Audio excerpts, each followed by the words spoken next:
ये परम संत सदगुरु पलटू साहेब जी की वाणी है। पलटू साहेब जी इस वाणी में साधु और संतों की महिमा का बयान किया है। कहते हैं, धन्य है संत जो धाम सुख छाड़ के आन के काज देह धारा। कहते संत महात्मा जो उस परमात्मा के धाम सतलोक सचखंड से आते हैं। क्यों आते हैं? हम और आप जैसे भूली हुई आत्माओं को जागृत करने के लिए। क्योंकि संत महात्माओं का उद्देश्य है सच्चाई का खुलासा करना। महात्मा यही कहते, भाई तुम जो शरीर नहीं हो, यह देश तुम्हारा देश नहीं है, ये काल और माया की नगरी है, यह सुख और दुख का धाम है।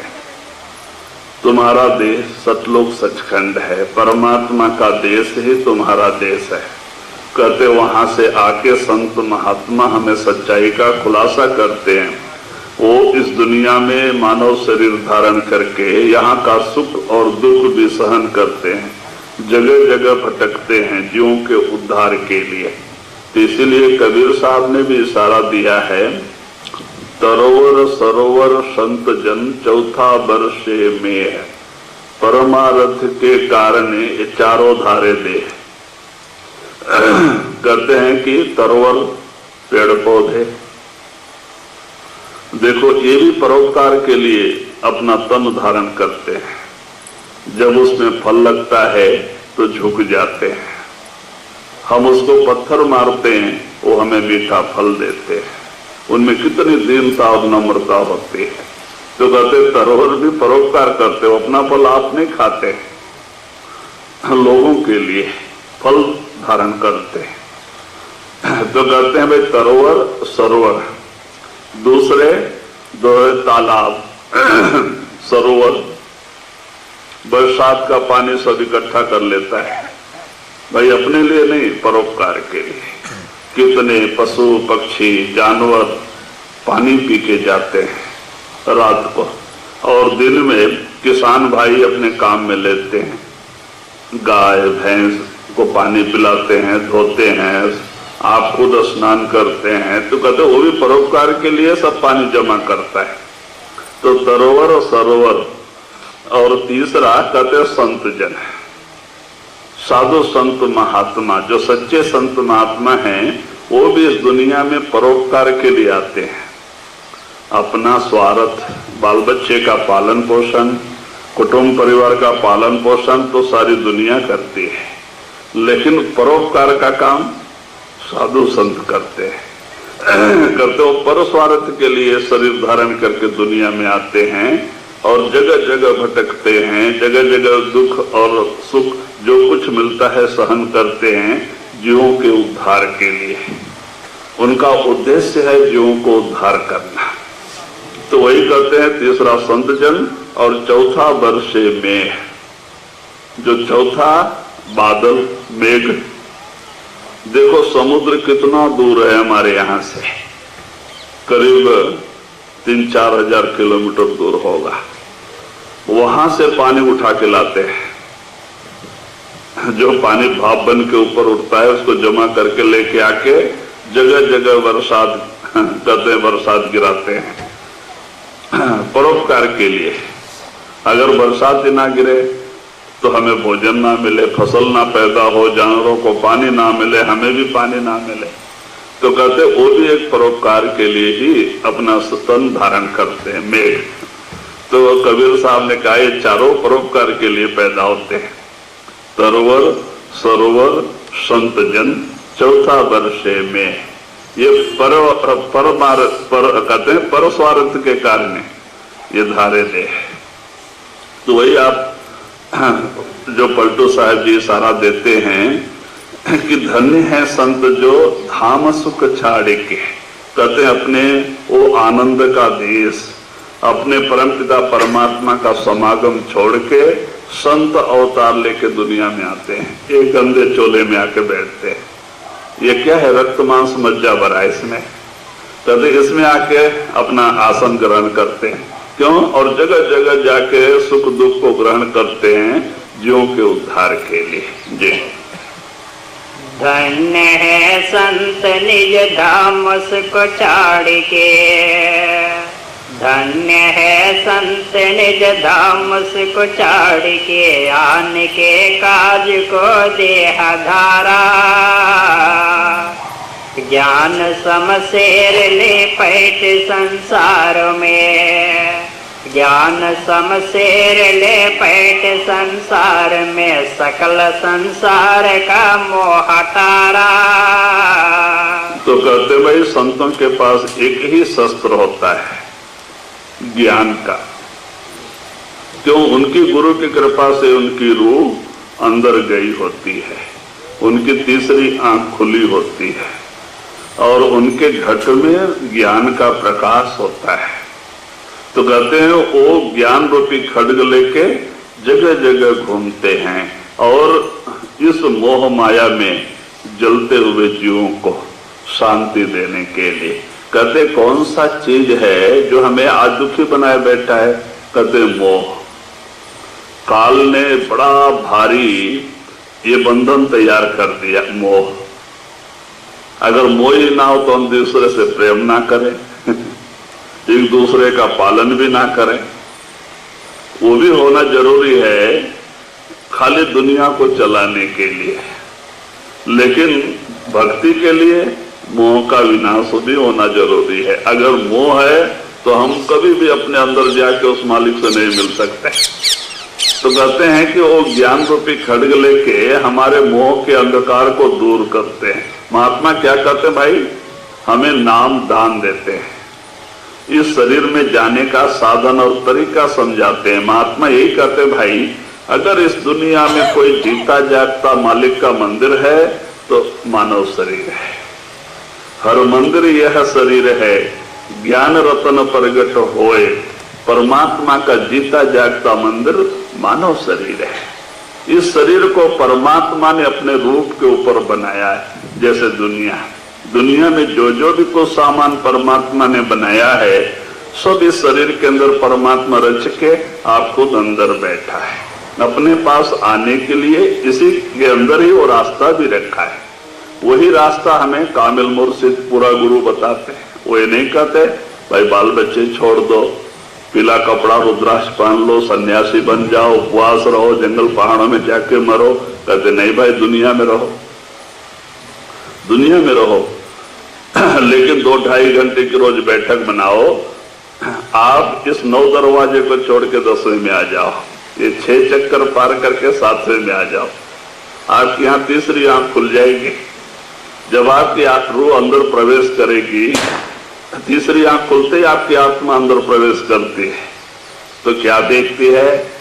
कहते हैं वहां गुरु दर्शन, गुरु प्रकट हो जाता है। पहले गुरु ही दर्शन देता है। भाई जो गुरु अंदर ही नहीं आता हमारी क्या रक्षा करेगा? जब हम अंदर जाते हैं तो पहले गुरु ही दर्शन देता है और वहां से हर एक मंडल में गुरु हमारे साथ होता है। तो कहते हैं आप अंदर आके देखो, परमात्मा ने आपके लिए अपना सारा खजाना भंडार भर के रखा है शरीर में। ये खाली रक्त मांस का पुतला ही नहीं है। हमारे महाराज कहते थे, भजन लिखा है, काया कंचन नगरी अकुट भरे भंडारा। ये बड़ा सुंदर सोने का नगर है इसके अंदर और अकुट भंडार भरे पड़े, लेकिन हम उसको बाहर ढूंढने को जाते हैं। कोई गया काशी को, कोई हरिद्वार को, कोई जंगल पहाड़ों में। तो कहते कहीं बाहर नहीं हो मालिक। कहते हर मंदिर यह शरीर है, ज्ञान रतन प्रगट होए, परमात्मा का जीता जागता मंदिर मानव शरीर है। इस शरीर को परमात्मा ने अपने रूप के ऊपर बनाया है और अपना सारा खजाना इसके अंदर रख के आप खुद अंदर बैठा है। अपने मिलने का रास्ता भी हमें इसी के अंदर रखा है। हमने आगे भी समझाया था कि शेख तकी बड़े अच्छे महात्मा थे। उन्होंने मक्का मदीना सब छान मारा, सब घूम के आए, कहीं शांति नहीं मिली। तो बाद में तुलसी साहब के पास आए। तुलसी साहब आगरा, अलीगढ़ जिला हाथरस में तुलसी साहब का आश्रम है, योगिया वाला गांव, उन्होंने तुलसी साहब ने बसाया। आप बड़े कमाई वाले महात्मा थे, संत महात्मा, और आपके आशीर्वाद से ही स्वामी जी महाराज पैदा हुए। तो कहते हैं कि आपके पास आके वो प्रश्न करते हैं कि मालिक, हमने मक्का मदीना सब छान मारा, बहुत घूमा, मेरे अंदर शांति नहीं आई, मुझे परमात्मा का झलक भी दिखाई नहीं दिया, परमात्मा कैसे मिलेगा? तो तुलसी साहब से एक तकी को कहते हैं कि हे तकी, परमात्मा बाहर नहीं, वो तेरे अंदर है, लेकिन उसको पाने के लिए क्या करना है? दिल का हुजरा साफ कर, जाना के आने के लिए, ध्यान गैरों का उठा, उसके बिठाने के लिए। कहते भाई अपना मन रूपी मंदिर को साफ सुथरा बना ले। अब एक गंदी जगह में कुत्ता भी नहीं बैठता। हम कुल मालिक को बुलाना चाहते हैं जो दुनिया का वाली है, तो भाई जगह भी कितना शुद्ध निर्मल होना चाहिए जहां वो मालिक आके प्रकट होगा। देखो हम एमपी एमएलए को बुलाते हैं, मिनिस्टर को बुलाते हैं, तो गांव की कितनी सफाई करते हैं, अच्छी जगह पर उनका एक टेंट मेंट लगा के आसन बनाते कि मिनिस्टर साहब को कहीं गंदगी नजर ना आ जाए। तो जब एक मिनिस्टर को बुलाते हैं तो गांव की इतनी सफाई करते हैं। तो बताओ वो 16 मंडल का मालिक सत्पुरुष परमात्मा जिस घट में, जिस आपके मन रूपी मंदिर में वो प्रकट होना है, तो भाई उसकी भी तो सफाई बड़ी जरूरी है। तो इसीलिए कहते भाई दिल का हुजरा साफ कर, जाना के आने के लिए, ध्यान गैरों का उठा, उसके बिठाने के लिए। अभी हमारे मन रूपी मंदिर में क्या है? कुटुंब परिवार का रूप है, कुटुंब परिवार का चिंता है, घर गृहस्थी का चिंता है, नौकरी धंधे का चिंता है, कोर्ट कचहरी का चिंता है। कहते एक दिल लाखों तमन्ना, उस पे और ज्यादा हविस, और फिर ठिकाना है कहां उसके ठिकाने के लिए। मन रूपी मंदिर तो एक है और उसमें लाखों करोड़ों संकल्प, विकल्प, आशा, तृष्णा, कुटुंब परिवार का चिंता, कोर्ट कचहरी सब भरे पड़े। और उसमें मालिक को बुलाते हुए तू भी आ जा, उनको बैठने के लिए जगह ही कहाँ है? भाई ये सब कूड़ा कचरा जावे तो ना। इसीलिए संत महात्मा कहते उस मन रूपी मंदिर को साफ करने के लिए मालिक के नाम सुमरन की विधि बताते हैं। कहते भाई दुनिया का सुमरन करके ही हमारा मन मलिन हो चुका है। जो भी हम कुछ कर्म करते हैं, कर्मों की मैल हमारे मन पे चढ़ते जा रही है, मन मलिन होते जा रहा है। अब उस मालिक का नाम सुमरन करके ही हमारा मन निर्मल और पवित्र होना है। तो कहते भाई सुमरन, कबीर साहब ने भी इशारा दिया है कि अगर आपको इस दुनिया में सुख और शांति की जरूरत है तो आपको क्या करना है? तो कबीर साहब कहते भाई सुमरन से सुख होता है, सुमरन से दुख जाए, कहे कबीर सुमरन करे साईं माही समाए। फायदा ही फायदा है। सुमरन करने से, मालिक के नाम सुमरन करने से हमारे पाप कटते जाते हैं, हमारा मन निर्मल और पवित्र होते जाता है। भाई पाप कटेंगे तो मन निर्मल होएगा, और मन निर्मल होएगा तो हमें शांति मिलेगी। मन मलिन रहेगा तो शांति कहाँ? अशांति अंदर अंदर। तो मन को निर्मल करने के लिए मालिक का नाम सुमरन, और इसके लिए बाल बच्चा छोड़ने की जरूरत नहीं, घर मकान बदलने की जरूरत नहीं, उपवास रहने की जरूरत नहीं। कहते सुमरन हर अवस्था में, हर जगह आप कर सकते हैं। खाना बनाते समय मालिक का नाम सुमरन कर सकते हैं, खाना खाते समय मालिक का नाम सुमरन कर सकते हैं, कहीं बस में जाते समय भी मालिक का नाम सुमरन कर सकते हैं।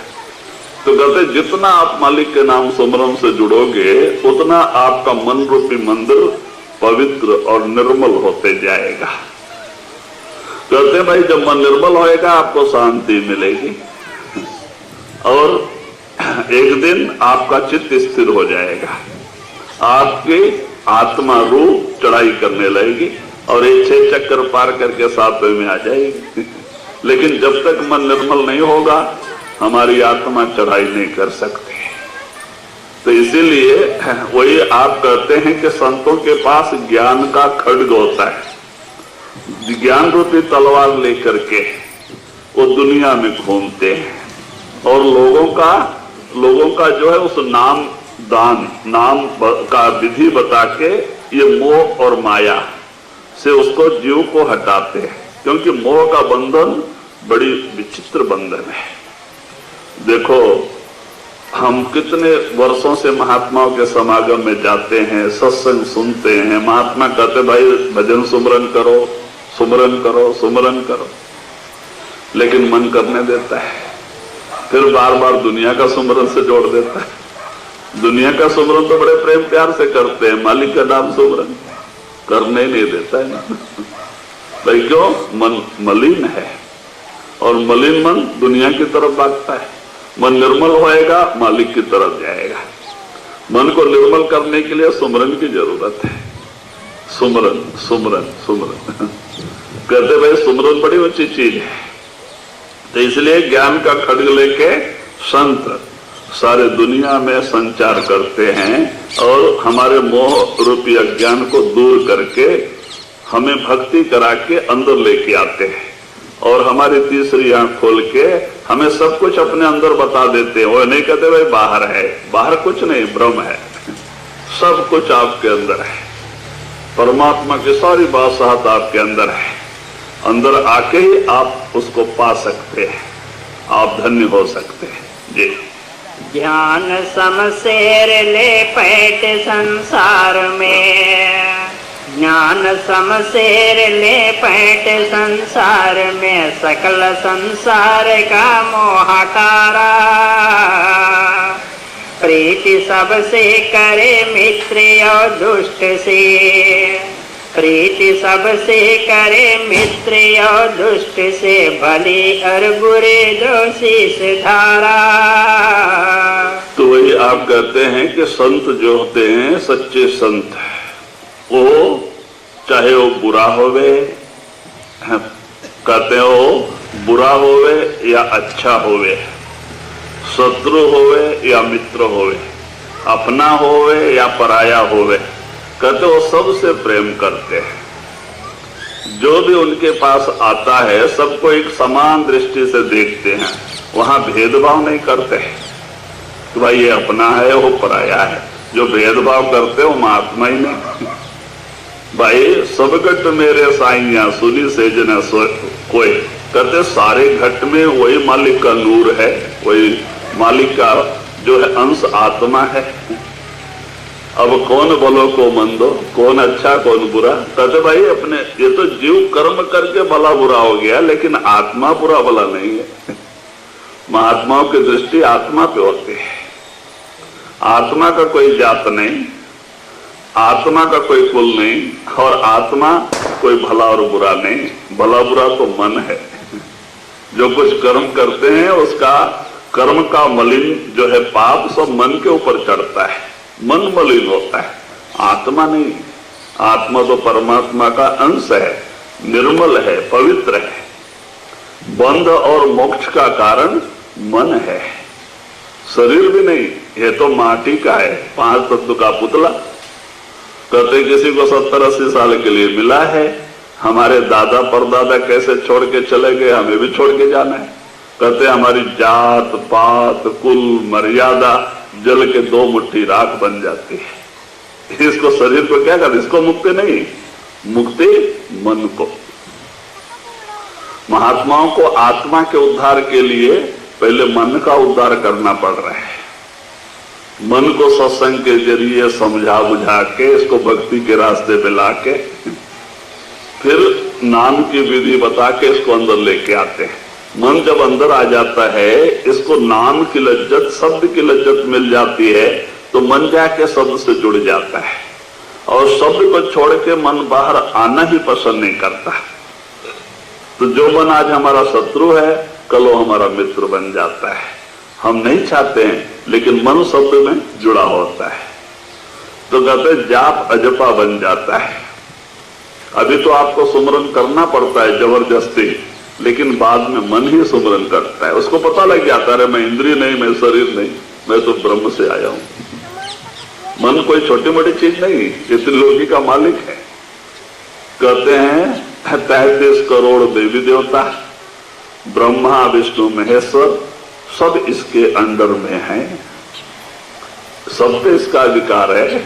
मन ये कोई छोटी मोटी चीज नहीं, त्रिलोकी का मालिक है, ये ब्रह्म से आया हुआ है और वहां तक हमारे साथ रहता है, ब्रह्म तक। वहां जब पार ब्रह्म में गुरु की कृपा से पहुंचते हैं तो मन ब्रह्म में ही रुक जाता है। आत्मा अकेली ऊपर चढ़ाई करती है, लेकिन ब्रह्म तक ये साथ ही होता है। तो वही आप इशारा देते हैं कि मन कोई छोटी मोटी चीज नहीं, इस त्रिलोकी का मालिक है और आत्मा मुक्त रूप है। आत्मा को पाप नहीं, पुण्य नहीं, कर्म नहीं, धर्म नहीं, जन्म नहीं, मरण नहीं, फिर क्यों 84 भटक रही है? मन और आत्मा की गांठ बंध गई। मन और आत्मा की गांठ बंध गई। आज से नहीं, करोड़ों जन्मों से, सदियों से आत्मा मन का दास बन गई, दासी बन गई। कहते ना एक राजकन्या कई राजकुमार के साथ शादी करके राजमहलों में रहना था, लेकिन उस राजकन्या ने क्या किया, एक भंगी के साथ शादी कर ली, भंगी के साथ दोस्ती कर ली। अब भंगी का काम क्या है? रोड पे झाड़ू लगाना। अब जो काम पति करता है पत्नी को भी करना पड़ता है। ऐसी हमारी आत्मा की हालत हो गई। हमारी आत्मा वो परमात्मा रूपी, कहते राजकुमार परमात्मा से प्रेम करके परमात्मा मिलके आनंद में रहना था, लेकिन हमारी आत्मा ने मन के साथ प्रेम कर ली, फ्रेंडशिप कर ली, दोस्ती कर ली, शादी कर ली, दोनों की गांठ बंधी, एक आज से नहीं करोड़ों जन्मों की। और मन जो है कर्म करवाता है, कर्मों की मेल मन पे चढ़ती है, साथ में आत्मा चक्कर लगा रही है। अब कहते हैं हमारी आत्मा आत्मा नहीं जीवात्मा बन गई है, कर्म करके इतनी मलिन हो गई कि देखो इसे अपने आप की खबर ही नहीं। महात्मा क्या कहते, भाई तुम आत्मा हो, शरीर नहीं, शरीर तो किराए का मकान है, किसी को 70-80 साल के लिए मिला है। आत्मा के रहने का घर है, मकान है। लेकिन हम मानते हैं, महात्माओं का वाक्य कोई नहीं मानता है। कहते भाई आप आत्मा हो, परमात्मा के अंश हो। जब आप आत्मा है तो आपका कौन है? वो परमात्मा है। जब आप मन होते हैं, शरीर होते हैं, तो आपका दुनिया होता है। शरीर तो किराए का मकान है, 70-80 साल के लिए मिला है। तो कहते भाई तुम आत्मा हो, परमात्मा के अंश हो, परमात्मा का देश ही तुम्हारा देश है।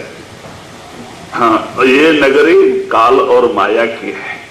आज तक नहीं इस दुनिया में किसी को सुख शांति मिला, न कभी मिलेगा।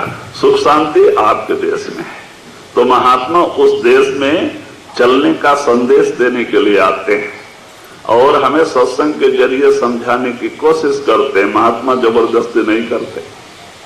भाई जो संस्कारी आत्माएं हैं कहते हैं वो जरूर उनके वाक्य के ऊपर अमल करके साधन करके अंदर आ जाते हैं और उसकी तीसरी आंख खुल जाती है और वो अपने अंदर ही सब कुछ देख लेते हैं। महात्मा कहते भाई कहीं कहीं सुनी बात नहीं, सच्चाई है। आप अपने अंदर आके देखो, आपके पिता ने आपके लिए सब खजाना भरा रखा है। आप तो दुनिया को देने वाले हो, लेकिन आज रोटी और कपड़े की चिंता लगी है। भाई क्यों? अपने आप को भूल के, अपने घर को भूल के, इस दुनिया को अपना घर समझ के, शरीर को अपना रूप समझ के ही आप दुखी बने हो। महात्मा कहते भाई तुम आत्मा हो, परमात्मा के अंश हो, परमात्मा का देश ही तुम्हारा देश है। ये तो काल और माया की नगरी है, इसका नाम मृत लोक है, मरने का देश। जो पैदा हुआ उसे मरना है, जो बना उसे बिगड़ना है।